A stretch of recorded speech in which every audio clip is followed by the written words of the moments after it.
Yun o, 820 mga kaburo ko to. Dito tayo sa 7.2 miles. Let's go, let's go.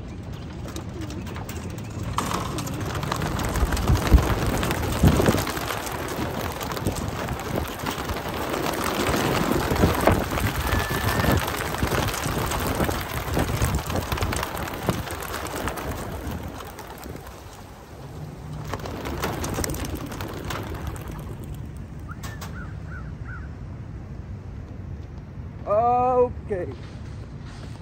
Yeah. Alright, silipin lang natin kung meron pang natira. Yun, malinis mga kaburo ko to. So, maganda na yung release ng ibon natin. Yan, so 7:20 ng umaga. Maganda yung yung weather. Clear sky. Yan, wala masyadong ulap. Yan. So, good luck mga kaburo ko to. So, pinaplano kong mag-jump tayo ng 20 miles. Kapag ka, balik muna tayo ng ng 10 or 50 miles at 15 miles yan bago tayo lumarga. Basta maganda yung weather, dire-diretso tayo. Pero kung pangit yung weather, tulad ng dati, pahinga sila sa bahay. Okay, so tara, let's go. So yun na nga mga kaburo ko to, bali nandito na tayo sa area natin. Tumating tayo ng 8:33. So yung mga ibon is lumipad sila ng ng 8:18, akala ko 8:20. So 8:18 sila. Pero ganun na rin, 2 minutes lang naman yung pinagka-diferensya. So tingnan natin kung nauna na naman sa atin tong mga to. Then yung liparang kasi nila talaga, deserve na talaga nilang ma-road training, pero ang problema nga lang natin ay ito sila may dami na lumilipad. So di ko lang sigurado kung may madami na nag-clock. Yan. Possible naman siguro marami nang nag-clock. Yan, lapit lang nun eh. So deserve na nilang mailayo talaga. Pero ang problema kasi natin yung weather. Alam nyo naman yung weather natin. Pa iba-iba. Okay, so konti na lang to. So baka nasa baba na sila. So tara, let's go. Nauna pa pala tayo. Akala ko kanina yung mga nandito is dito nauna na. Ayun pala yung mga flyers ko kanina. Kasi nagpalipat tayo kanina. Nagpa-ronda tayo kanina. So nauna tayo ng ng 1 minute. Kasi nung chine-check ko yung wing companion natin, wala pa nagka-clock. Tapos sabi ko na baka nagkaroon tayo ng problema sa tawag dito. Nagkaroon tayo ng problema sa dami. Sa clock. So hindi pala. Alright, dami. Sabay-sabay sila. Ayan sila. Si Jerslow pa nauna. Yun, congratulations kay Kuya Jerslow. Alright. Sila lang tayo. Ganda. Tayo pa. Ganda na lipat ng landingan nila. Oh, nalingalan yung mga ibon natin. Kasi tag dito ngayon lang ulit sila natos. Pero sagad naman sila sa sa tag dito, sa low fly. Ganda oh.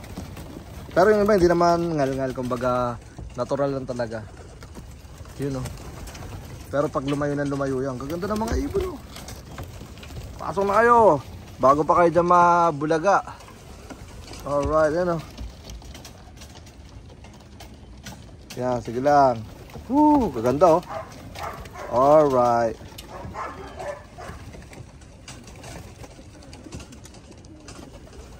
Ganda oh, diba? Dito lahat sila bumabaksak.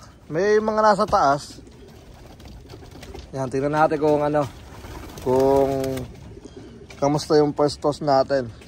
Mas gaganda pa babaan nito pag amin na uwian nito kapag napalayo na natin sila.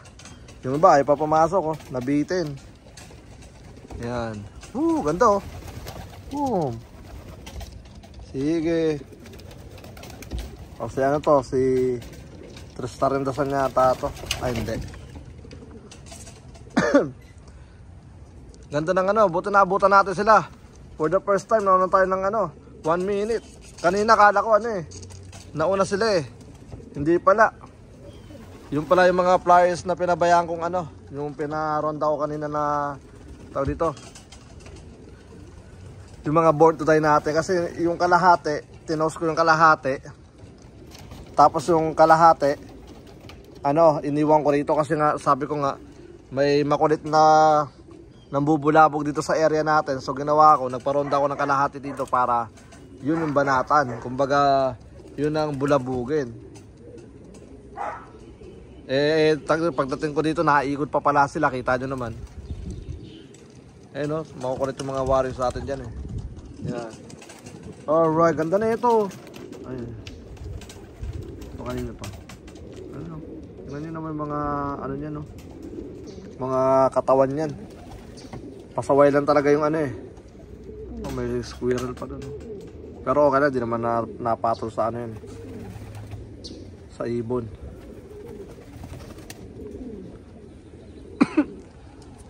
Okay, nasa na? Ilan na kaya paklak natin?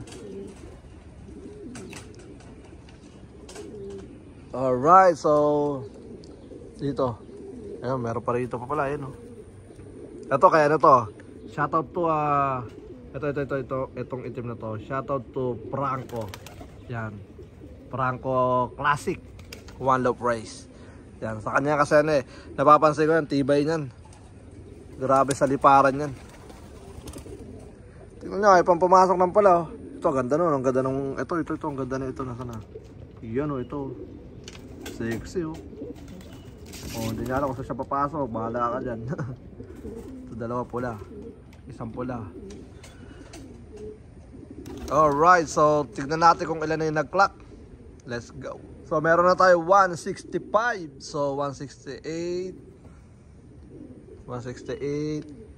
9, 10 70, 71. Tapos dalawa rito. So 72. So meron pa tayong kulang na 8. No. 8. Siyam yung kulang. So di natin alam kung nasa sila. Ewan ko lang, baka may late lang na na hindi pa pumapasok sa wing companion. Kapag na-refresh natin yan, lalabas yan.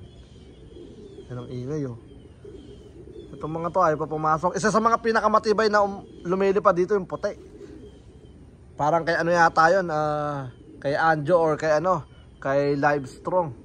Ayun yung puti na yun Grabe ang tagal bumaba niyan.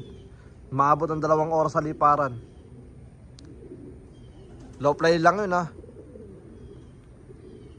So make sure natin na dito yung mga nag-clock. Ito ay pa pumasok ng mga pasaway na to ito, 3 na sila. Grabe, sabik na ako mag-toss ng medyo malayo-layo ng onte. Pero sabi ko nga sa inyo, hindi natin sila pwedeng sabihin na natin na maganda na yung liparan nila. Like mabilis na silang umuwi. Pero syempre slowly but surely, isa sa mga iniingatan ko kasi yung tiwala ng natin, mga breeders natin na nakasalang dito sa Campo Capistrano. Yan. So ayun ang iniingatan ko. Kumbaga ayoko mawala yung tiwala nila sa atin. Para sa mga susunod na panahon is mas dumami tayo. Okay, so good luck. And then start tayo ng pooling sa siguro pag 50 miles na tayo. So araw-arawin na natin yung training natin. Basta maganda yung panahon, larga tayo. So alright, mamaya ulit. Okay. So yung puti pala kay Ate Maylene. Yan. Isa sa mga pinakamatitibay talaga. Kasi kaka-check ko lang.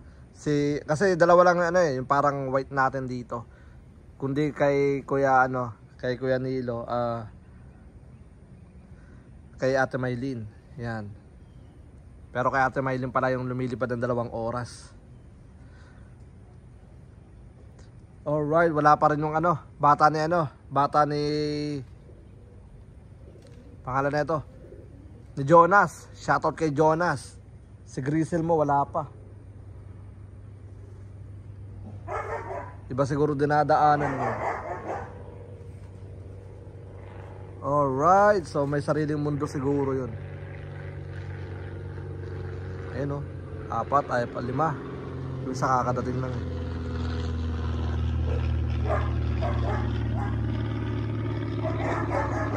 Mamaya ulit, maingay yung ating mga bata. Nakita ko na bata mo, Jonas. Ayun o, ang taas o. May kasamang isa. Tignan nyo, ang ganda ng baba niyan dito. Sabi ko na nga ba, may ano yan eh. Tawag dito. Ang kulit ng aso natin, ayun o. Kaya ako nalalaman kay Jonas kasi nga yung puti, siya lang nag-iisang may ano, pansipidyo na buntot. Yung ano, yung parang itim. Yan. O ito pa isa. Blue bar white light. Ito. Laking ibon yan, grabe yan. Nabangkain, malaking ibon na bangkain. Ito ayaw pa magsibaba.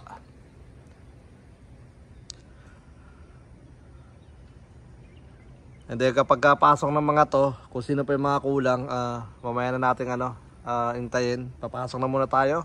Tipla tayo ng kape natin, magluluto tayo ng almusal natin. Kain muna tayo. And then mamaya na natin to tawag dito. Kung kita nyo yun, nagpreno. Nagpreno sa gitna. Ewan ko kung nakita sa camera, silipin ko nga muna. Kain muna tayo. And then mamaya na natin to tawag dito. Kung kita nyo yun, nagpreno. Nagpreno sa gitna. Ewan ko kung nakita sa camera, silipin ko nga muna. Meron ng lumitaw, 6. Ang tataas, ayun o. Mga may mga sariling mundo. Ayan yung mga tag dito bumabaklas, dumadaan sa ibang dako. Yan. Yung natin, tag dito.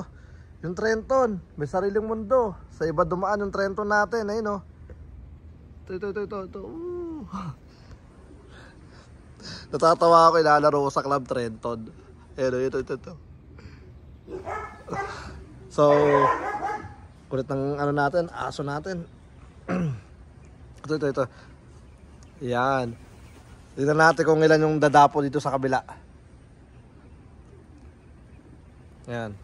Sa dalawa, ito yung parang may ilang peraso. Tignan natin. Kasi sanay yung mga ibon natin dito sa kabila na yan. Ayan, isa. Si Trenton. Ganda niya, no? 2, 3. Si Grizzly, si anak ni anak ni Red Grizzle.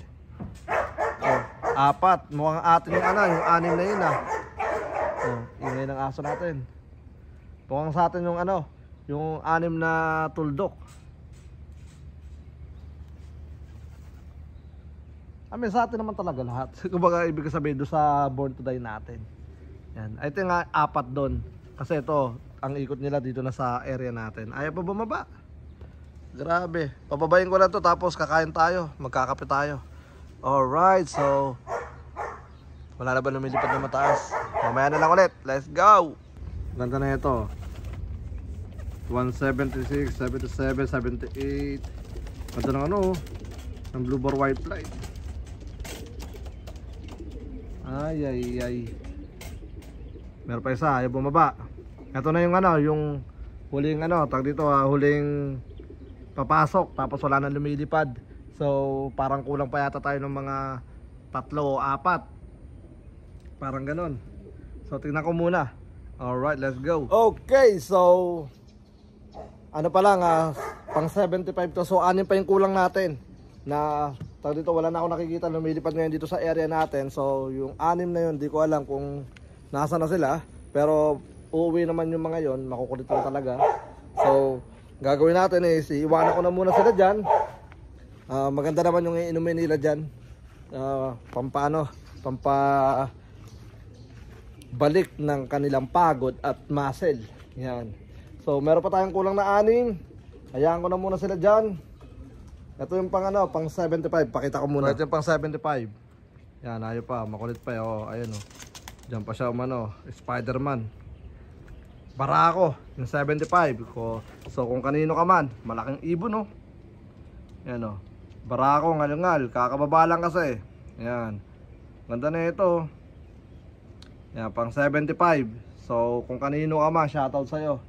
Mamaya, tignan natin sa sa tag dito, sa wing companion. Alright, so pabayaan na muna natin siya or i-push na natin siya papasok. Hindi, kailangan niya matuto. Yan. Yun, pumasok na. Alright, so yun na nga mga kabro ko to. 6 ang kulang natin. Then tignan ko muna kung sino to natin pang 175. So yun nga, shoutout to Franco again. Franco One Loaf Race. So kulang tayo ng kulang tayo ng 6 na ibon. And then tingnan natin kung ano oras sila lilitaw. Possible na gumala lang yung mga yun kasi 8:30, 8:18 tayo nag-release ng ibon. So wala pa naman isang oras silang dito. Wala rito sa area natin. Tulad nga kanina may mga tuldok na dumarating. So possible na naggrupo sila. And then ewan ko sa sila napadpad. Pero yeah, mamaya tingnan natin at unahin muna natin sarili natin. Tara, let's go. Okay, so happy tayo dito Sunday. Kahapon nung pagpasok ko sa bahay, di na tayo nakalabas. Bali, siyama na nagkasikaso. Kaya di na tayo nakapag-outro. So kahapon kulang tayo ng isa. Pero nag-clock lang sa natin, sa wing companion natin is 179. Dahil sabi niya meron daw, nung pagpatay daw niya ng wing companion, ng bensing, bigla daw may dumating. So sabi ko next time, bago siya magpatay, make sure niyang madilim na. Yan. So di ko na rin alam kasi nangyari kahapon dahil nga yun sabi ko nga tayo pagod, overtime tayo Saturday. Yan. Alright, so kanina maulan yung paligid natin. Ngayon lang nagkaroon ng liwanag, alas 12, kaya low play tayo 12 o'clock. Yan. So gagawin ko, mag-open tayo ng natin, ng bensing natin sa wing companion para makita ng mga breeders ang mangyayari dito sa mga ibon sa low fly. Alright, so tara, let's go. Ganito ko sila pinapalabas bago tayo mag-out. Ayan. Inaano ko sila ng stick natin ito para masanay sila sa stick natin palabas. Ayan o. Tapos kung naganyan na natin sila, sarado ko lahat, hindi sila lumayas natin. Ayan. Yan. Alright. So yan sila. Ayan o. Ayan o. Yan, tapos ronda, rekta ronda. Ganaganyan ko lang sila. Alam na nila yan. Ayan o. Pero binaplano kong bumili ng ng Venturito yung sa Walmart. Para pag naitulak ko na sila, sasarado ko lang dito pag ganun. Yung parang sliding door. Kasi nahirapan ako minsan dahil may mga makukulit. Nandiyan na sila, tapos babalik sila rito, bubugahin ko na naman sila palabas, parang ganun. Okay, so yun na nga mga kaburo ko to. Bali, hanggang dito na lang muna yung video natin. Maraming salamat sa lahat ng mga patuloy na sumusuporta. Hanggang sa muli, ako nga po pala ulit si Brown G. At welcome sa akin channel. Peace out. So, di tayo nakapag-toss kasi nga kanina, dito yung weather pangit. Ngayon lang gumanda ulit itong tanghali. Pero syempre, di sila pwede matenga kaya low fly muna sila. Alright, so tara, let's go. Peace out.